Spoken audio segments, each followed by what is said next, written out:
They bulldozed my garage without even calling me. They said I wasn't using it, that it was just junk taking up space. Then they laughed, right in my face. You're not even living here. We're taking it. But I didn't argue. I didn't scream. I just filed one quiet complaint because they forgot something very, very important. I still owned the land. My name is Melanie Brooks, and this is the story of how they took my garage but forgot I still owned the land underneath it. It started quietly, almost too quietly. I inherited that strip of land from my father when he passed. A narrow lot behind the old family home in Spokane, Washington. There wasn't much to it, just a beaten-up garage, some cracked pavement, and the kind of silence that carries memories in the wind. I didn't visit often, but I paid the property tax every year without fail. It wasn't much, and honestly, it felt like honoring my father. Then came the Harringtons, a flashy couple who bought the house next door. Big money, bigger mouths. They threw loud parties every weekend, installed motion sensor floodlights like they were guarding Fort Knox, and walked around like they owned the entire block. One morning, I drove by to check on the garage only to see strangers walking around inside it. At first, I thought maybe someone broke in, but then I saw her. Deborah Harrington, pearls on her neck, wine in hand, and a smirk that could curdle milk. "Oh, hi there," she waved like we were old friends. "I hope you don't mind, we're just checking out the space." My eyebrows furrowed. "This is private property," she laughed. Like a teacher correcting a naive child. "Oh, honey, we thought this was just abandoned. We're thinking of turning it into a guest house." I stared at her. "It's not abandoned. This garage is on my land." Deborah looked back at the structure and shrugged. "Well, it's practically falling apart. You're not using it, right?" She didn't ask. She didn't apologize. She just turned and walked away. I stood there for a long time after she left, feeling small, like the garage itself. A few weeks later, I got a call from an old neighbor. "Hey, Melanie, are you remodeling your garage?" My stomach dropped. When I pulled up, I could barely recognize what used to be mine. The garage was gone, leveled, rubble scattered like bones. There were construction crews measuring the ground, hammering stakes, drawing chalk lines like they were planning a mansion. I parked and marched toward the foreman. "Who gave you permission to build here?" He looked confused. The Harringtons. They said this was part of their backyard. I turned and saw them, Deborah and her husband, sipping lattes on their porch like royalty watching peasants work. When I confronted them, Deborah just blinked. "Why are you so upset you weren't doing anything with it?" I clenched my jaw. "This land belongs to me." Her husband scoffed. "We bought the house, and this came with it." They were wrong, but they were also rich and loud and certain. And people like that think certainty equals truth. I didn't argue. I didn't scream. I went home. I took out the manila folder where I'd kept every document my father ever signed. Tax receipts, land surveys, a copy of the property deed. There it was clear as daylight. The garage stood on its own parcel, a separate plot, my name on the deed, my land. And they had just destroyed it like it meant nothing. But it did mean something. To me, it meant legacy, it meant memory, it meant respect, and now it meant war, but not the kind they were expecting. Not shouting, not lawsuits, not fire. No, mine would be silent, precise, and final, to be continued. The day they took what was mine, I felt something inside me shift. It wasn't just the garage. It was the way they acted like it was never mine to begin with. I stood on that lot, surrounded by rubble, dust rising in the spring air, and I realized these people didn't just destroy a building. They declared war on my silence. They thought my quiet meant weakness. But silence isn't weakness, silence is strategy. And I was done being ignored. 2 days later, I returned not with anger in my eyes, but with documents in my hands. I walked the perimeter, measured every corner of my lot, photographed what was left, what had been taken. The construction crew eyed me curiously. One of them called out, "Ma'am, can we help you?" I didn't answer. I didn't need their help. What I needed was justice. Later that week, I visited City Hall, the records department, then the zoning office. Every official I spoke to confirmed the same thing: the land the Harringtons were building on wasn't part of their purchase. They bought the house, yes. They bought the backyard, sure. But the garage stood on a split parcel, a narrow rectangular plot carved out decades ago, transferred solely to me. It was never part of their deed. And when they bulldozed it without permits, without ownership, they crossed a legal line. A very expensive line. I hired an attorney, not a loud one, a sharp one. His name was Eric Malloy, gray suit, quiet voice, razor-sharp mind. He studied the paperwork and looked up at me. "Do you want to sue?" he asked. I paused. "No," I said. "I want to make them remember who owns the ground they're standing on." Eric smiled. "Then we file a land encroachment notice, emergency injunction, make them stop all construction, and we ask for damages, retroactive rent, whatever we can calculate." I nodded. "Let's begin." That week, we filed everything. Land deed copies, tax receipts, a cease and desist order sent to the Harringtons by certified mail. 2 days later, they ignored it. Of course they did. Deborah was the type who believed letters were for the powerless. But the law doesn't care about your brunch plans or designer boots. The next morning, we filed for an emergency court hearing, and while the paperwork was moving, I returned to the property. This time, there was a cement mixer spinning on my land. A full foundation had been poured. Walls were beginning to rise. It was no longer just theft, it was invasion. So I did what I always do. I stayed calm. I took pictures, videos, documented every change, every nail, every pour of concrete. And that afternoon, when I passed by the Harringtons' home, Deborah was outside sipping something iced, shaded under a ridiculous sun hat. She saw me and smiled. "Still hanging on to that little patch of dirt," she cooed. I didn't respond. I didn't have to, because in 48 hours, everything would change. Court day came. The courtroom was small, almost too small to contain the tension. The Harringtons showed up in full arrogance. Their lawyer looked bored, like he'd rather be golfing. Eric and I sat in silence until the judge entered. We presented the case, the land deed in my name, the demolition of my property, the illegal construction without a permit, the trespassing, the entitlement.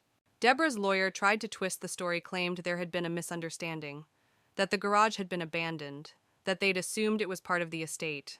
But assumptions don't hold up against facts. And facts were all we brought. When the judge spoke, the room went still. "This land is clearly deeded to Ms. Brooks.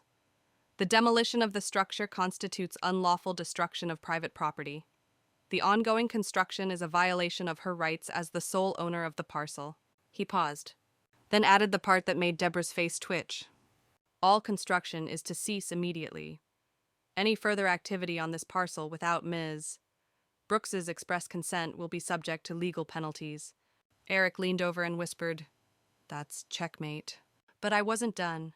Because court orders are one thing. Consequences are another. A week later, the city posted a bright red stop work notice on the half-built guest house. The workers packed up. The concrete began to crack under the sun. And Deborah, she started calling, voicemail after voicemail. I think we got off on the wrong foot. I didn't realize it was so serious. "We should talk." I didn't pick up. She wasn't trying to apologize. She was trying to survive the consequences of her entitlement. Because what they built, what they assumed would be theirs, was now a broken frame of drywall and regret. And they couldn't finish it. Not unless I let them. Which I wouldn't. Not yet. Not until they understood what it means to disrespect someone's legacy. Not until they learned the cost of mistaking quiet for weakness. Because now, they weren't just trespassers. They were trapped. On a property they couldn't fully access, with a foundation they didn't own, and a neighbor they couldn't control. Me, after the court order, things got quiet. Not peaceful. Just quiet. The kind of quiet that buzzes underneath your skin. The Harringtons stopped construction. They stopped waving from their porch. They stopped pretending I didn't exist. But silence isn't surrender. It's just the inhale before the scream. I knew it wasn't over. They couldn't finish the guest house. That was clear. But what wasn't clear was how long they'd keep trying to bend reality into submission. That's what people like them do. When rules don't go their way, they rewrite the script. I started getting letters. Not from them, oh no, they had lawyers for that now. Letters offering to buy me out. Lowball offers. Laughable, really. One letter offered me $10,000 as a gesture of goodwill. $10,000 for land they'd already built on. Land they trespassed, demolished, disrespected. I didn't even respond. Another offer came a week later, $25,000, then $50,000. The number kept going up, but my answer stayed the same. Silence. Because I didn't want their money. I wanted them to understand. One morning, I went to check the property line again. The frame of the unfinished guest house stood like a skeleton bear. Awkward. Exposed. A truck pulled into their driveway as I stood there. Deborah stepped out in oversized sunglasses, talking loudly into her phone. When she saw me, she paused. Still playing landlady, she called. I said nothing. Just looked at the concrete slab beneath her guest house. I could see it in her eyes. This wasn't a guest house anymore. It was a mistake. And it was costing her every day. City inspectors had flagged the structure. It didn't meet code anymore because the land wasn't legally attached to the main house. It couldn't be insured, couldn't be appraised, couldn't be sold. It was a liability, one they couldn't ignore. So, they did what privileged people do when they're backed into a corner. They asked for a meeting. Her husband, Gary, knocked on my door one afternoon, smiled like we were old neighbors with a minor misunderstanding. Melanie, he said, can we talk? I let him speak. I let him explain how this whole thing got out of hand, how they meant no harm, how they'd really appreciate it if I'd consider selling for the right price. Of course. Then he said it. The line that told me everything I needed to know. It's just land, he said, shrugging. I stared at him and replied slowly, quietly, carefully. To you, it's just land. To me, it's the last thing my father gave me. He opened his mouth. But I had already closed the door. The next week, Eric, my lawyer, called. They're desperate, he said. They want to avoid tearing it down. They'll offer you 100 grand. I leaned back in my chair. Then I asked a question that changed everything. What if I don't sell? What if I lease it? There was a long pause on the line, then a laugh. You brilliant, brilliant woman. So we drafted a lease, but not just any lease. It included land use fees, back rent for the time they'd occupied it without permission, future annual increases, maintenance clauses, non-renewal penalties, and best of all, a clause that allowed me to revoke the agreement at any time with 60 days' notice. I sent it to their lawyer. Deborah called that night. I didn't answer, but she left a message. And for once, her voice wasn't smug. It trembled. She accepted. So now every month, I get a check, signed by Deborah Harrington, made out to me, rent for land they once stole. They have to look at that half-finished guest house every day and remember they built it on a lie. And I built something better.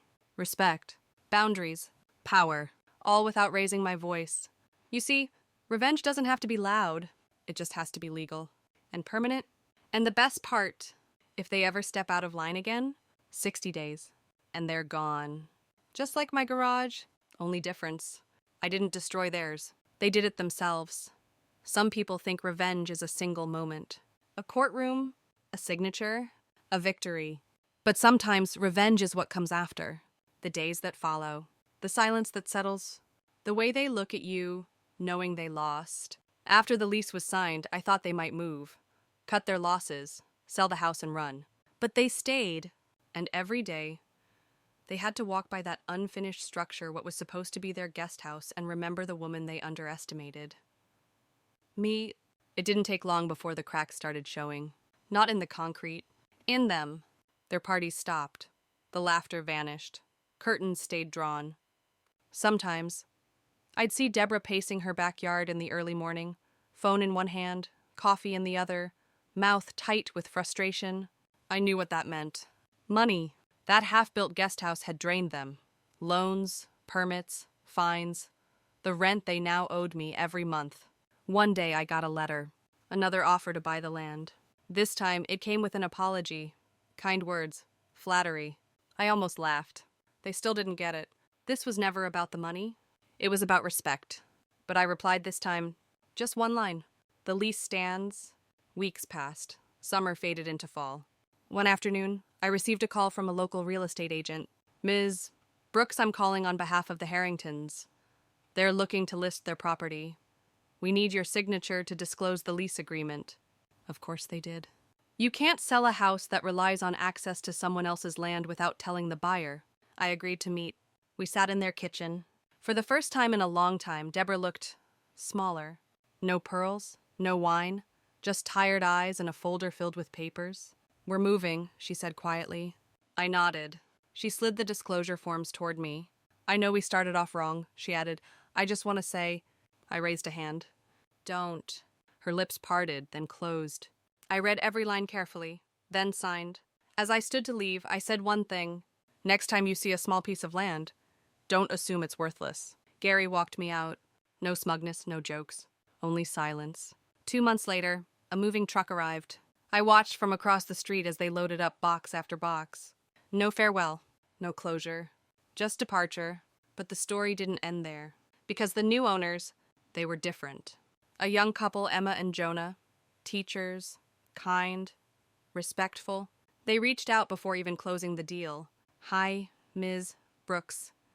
Emma had written in her first email. We saw the lease agreement and just wanted to say thank you for being transparent. We'd love to meet and talk through how we can be good neighbors. Imagine that. Respect. So we met, talked, laughed. I showed them the original deed, told them about my father, shared the history of the land. They listened, really listened. And when I walked away that day, I didn't feel triumphant. I felt at peace. The land was still mine. But more importantly, so was my voice. For years, I'd been the quiet one, the background character, the woman with the old garage. But now, I was the story. I was the one who turned silence into strategy, who took injustice and rewrote it, who turned a garage into a statement. They say the best revenge is living well. I say the best revenge is being remembered. Not for the fight, but for the fact that you never had to raise your voice to win it. I never imagined that a slab of concrete would become the center of my power. But that's exactly what happened. And funny enough, I didn't have to lift a single brick to build it. Months passed since the Harringtons moved out. The dust from their entitlement had finally settled. And in its place, something unexpected bloomed. Peace. Emma and Jonah were dream neighbors. They never overstepped, never questioned the lease. They even planted a small herb garden on their side of the property, always stopping by with fresh basil or thyme like a quiet offering. Just a thank you, Emma would say, smiling. And every time I'd step onto my lot, the one they once tried to erase me from, I felt the ground respond beneath my feet. This was mine, and they knew it. But one afternoon, something strange happened. A letter arrived, handwritten. No return address. Just my name. I opened it cautiously, expecting junk or worse. But it was a note. From Deborah, Melanie. I think about what happened more than you probably realize. I thought money fixed things. That if we just offered enough, it would all go away. But I see now we took something we didn't understand. You weren't just protecting a piece of land. You were protecting something sacred. I don't expect forgiveness, but I do want you to know I learned the hard way. I stared at the note for a long time, and then I smiled. Because maybe, just maybe, the lesson had landed. You see, there are people in this world who think power is loud, that it shouts, commands, demands. But power, true power, is quiet. It doesn't flinch. It doesn't chase approval. It just is. And for the first time in a long time, I felt it hum through me like a living thing. That power didn't come from revenge. It came from remembering who I was. A woman who didn't fold, didn't retreat, didn't scream, just stood, unmoved. That winter, I made a decision. I built something new on the land. Not a garage, not a house, but a bench. Simple, wooden, facing west. I planted wildflowers along the edges, and every evening, I'd sit there. Watch the sunset wash over the rooftops. Breathe in the soft scent of thyme from Emma's garden. Sometimes Jonah would wave from their porch. Sometimes I'd wave back. No words. No need. That land had once been a battlefield, but now it was a monument. To stillness. To memory. To justice served not with fire, but with fact. One day, a local journalist doing a piece on strange property lines stopped by. She'd heard the story from someone at City Hall. I told her the whole thing, from the demolition to the lease. Her eyes widened. Wait, you never sued them for damages? I shook my head. No need. She frowned. But you could have made 6 figures easy. I smiled. Sometimes the win isn't in the money. It's in making sure they never forget who owned the ground they stood on. She included a photo of the bench in the article, called it the silent throne. I kind of liked that. People started emailing me, women, mostly, sharing stories of things taken, voices ignored, rights dismissed. They thanked me for showing that not every battle had to be loud to be devastating, that not every victory needed an audience. Some of them even came to see the bench. Sat there, thought, cried. One woman whispered, "My brother forged my dad's will. Your story made me fight back." Another said, "They kicked me out of my home, but I'm taking them to court now with proof." I listened. I nodded. And I knew this story wasn't just mine anymore. It was a spark, a ripple, a reminder that no matter how small they try to make you feel, truth has weight, and when you stand in it, even the ground listens. So now, every time I walk past that bench, I run my hand along the backrest. Feel the grain, the history, the victory.